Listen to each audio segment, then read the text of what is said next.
Hello guys, आज हम एक ऐसी मूवी को एक्सप्लेन करने वाले हैं जिसका नाम है एप। मूवी की शुरुआत में ही हमें नीदरलैंड का एक गांव दिखाया जाता है। इस गांव में एक वोर नाम का आदमी अपनी वाइफ के साथ रहता है। वोर को बर्ड देखने काफी ज्यादा पसंद है, इसलिए वो एक दिन बर्ड को देखने के लिए जंगल जाता है। वहां पर उसे एक अजीब तरह की आवाज सुनाई देती है।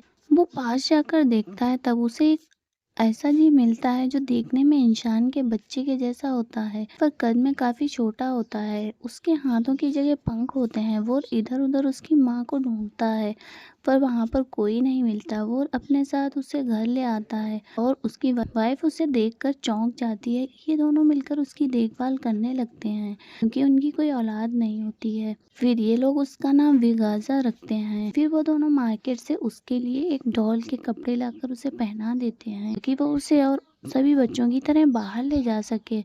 वो एक कपड़े से उसके पंखों को ढक देते हैं और उसे बाहर लेकर जाते हैं। गाजा खेतों में पहुंचकर चींची की आवाज निकालने लगती है। उसे देखकर लोग कहते हैं कि ये काफी छोटी है। ये दोनों सभी के पूछने पर बताते हैं कि हमने इसे एडॉप्ट किया है। समय के साथ साथ विगाजा बड़ी हो जाती है, पर उसकी आवाज अभी पक्षियों जैसी ही होती है। विगाजा उड़ने की बहुत कोशिश करती है। उसकी सारी हरकतें पक्षियों के जैसे ही होती हैं। वॉर की वाइफ ये सब देखकर बहुत ज्यादा परेशान हो जाती है क्योंकि वो उसे अपने बच्चे की तरह पालती है। वो उसे इंसानों की तरह बोलते हुए देखना चाहती है। वो उसे बोलना सिखाती है। एक दिन बिगाजा के मुंह से निनी वर्ड निकलता है। उसकी माँ को लगा कि उसने उसे माँ बुलाया है। बिगाजा की माँ उसे अल्फाबेट सिखाती है। एक दिन बिगाजा जमीन से कीड़े बीनकर खा रही होती है। उसकी माँ उसके लिए एक प्लेट में कीड़े लाती है और उसे उसके पैरों से खाना सिखाती है क्योंकि उसके हाथों पर पंख थे। बिगाजा ऐसा नहीं करती। उसकी माँ नाराज होकर वहाँ से चली जाती है। एक दिन बिगाजा बाहर जाती है। कुछ वर्ड को अपने पंखों को फड़फड़ाते हुए देखती है। बिगाजा भी ऐसा करने की कोशिश करती है। उसकी माँ उसे वहाँ से ले जाती है और वॉशरूम में बंद कर देती है। कहती है यहाँ पर जितने भी पंख फड़फड़ाने हैं फड़फड़ाओ, और गेट बंद करके चली जाती है। काफी देर बाद वो वॉशरूम का गेट खोलकर देखती है बिगाजा के शूज वहीं पड़े मिलते हैं, पर बिगाजा उड़ रही होती है। कि माँ विंडो से बाहर देखती है, तब बिगाजा उसे उड़ती हुई नजर आती है। फिर वो बोल से जाकर बताती है। फिर वो दोनों उसे ढूंढने बाहर जाते हैं। बिगाजा पक्षियों के साथ उड़ रही होती है। बैलेंस बिगड़ जाने की वजह से वो एक घर में जाकर गिर जाती है और उस घर में एक लोजा नाम की लड़की होती है। वो उसके पंखों को छूकर देखती है। उसे बिगाजा काफी ज्यादा पसंद आती है। दोनों में दोस्ती हो जाती है। वहीं दूसरी तरफ हम बिगाजा के पेरेंट्स को देखते हैं। वे बिगाजा को ढूंढ रहे होते हैं। लोजा बिगाजा को एक वर्ड समझकर उसे पेड़ों के पास ले जाती है। बिगाजा उड़कर पेड़ पर चढ़ जाती है। वहीं लोजा भी नीचे की डाल पर चढ़कर बैठ जाती है। रात हो जाती है। वो दोनों वहीं पर सो जाती हैं। उधर बिगाजा के पेरेंट्स बिगाजा को ढूंढते ढूंढते थक गए होते हैं और उसी पेड़ के नीचे आकर सो जाते हैं। अब ये चारों एक ही जगह सो रहे होते हैं। सुबह जब बिगाजा के पेरेंट्स की आंखें खुलती हैं, तब वो लोजा को देखते हैं। लोजा उन्हें बताती है कि एक बर्ड फ्रेंड है और वो ऊपर पेड़ पर सो रही है। वो पेड़ पर चढ़कर बिगाजा को देखने जाता है, पर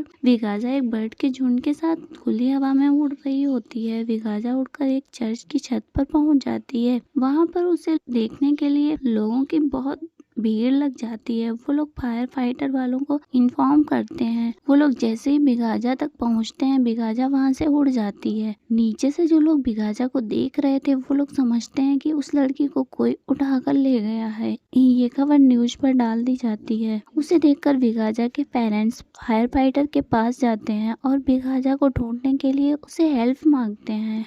वो मान जाता है। ये लोग बिगाजा को ढूंढने निकल जाते हैं। ये लोग उसे ढूंढते ढूंढते जंगल के पास पहुंच जाते हैं। वहां पर उन्हें गन की आवाज सुनाई देती है और उन्हें लगता है कि बिगाजा यहीं कहीं है। तभी उन्हें एक कुआं नजर आता है। ये लोग कुएं में बिगाजा को देखते हैं, पर कुएं के अंदर से बिगाजा का एक कपड़ा मिलता है। ये लोग अब काफी थक जाते हैं और वहीं पर एक होटल में कमरा लेकर वहाँ सो जाते हैं।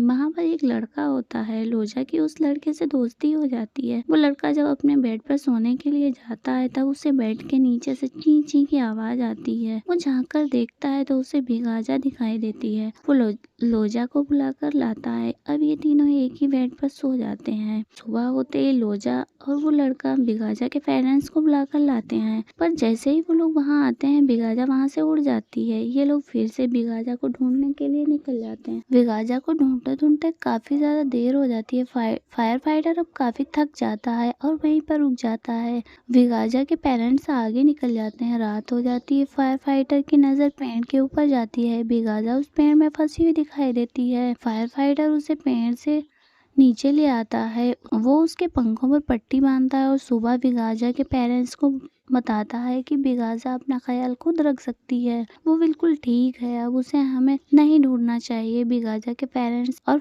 फायर फाइटर वहाँ से चला जाता है। फिर बिगाजा के पेरेंट्स एक बीच पर पहुंचते हैं। उन्हें बिगाजा उड़ती हुई नजर आती है। फिर वो दोनों देखते हैं कि बिगाजा अब काफी बड़ी हो गई थी। अब दोनों वापस जाने का प्लान बनाते हैं।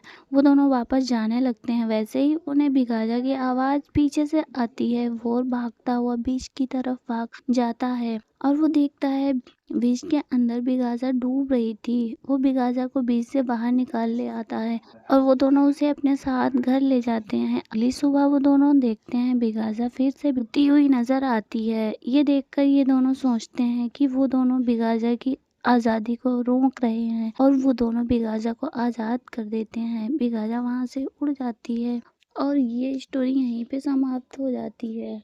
तो आप लोगों को ये फिल्म स्टोरी की लगी? अगर पसंद आई हो तो हमें कमेंट करके ज़रूर बताएं कि ये स्टोरी आप लोगों को कैसी लगी। तो हम मिलते हैं नेक्स्ट वीडियो में, तब तक के लिए बाय बाय।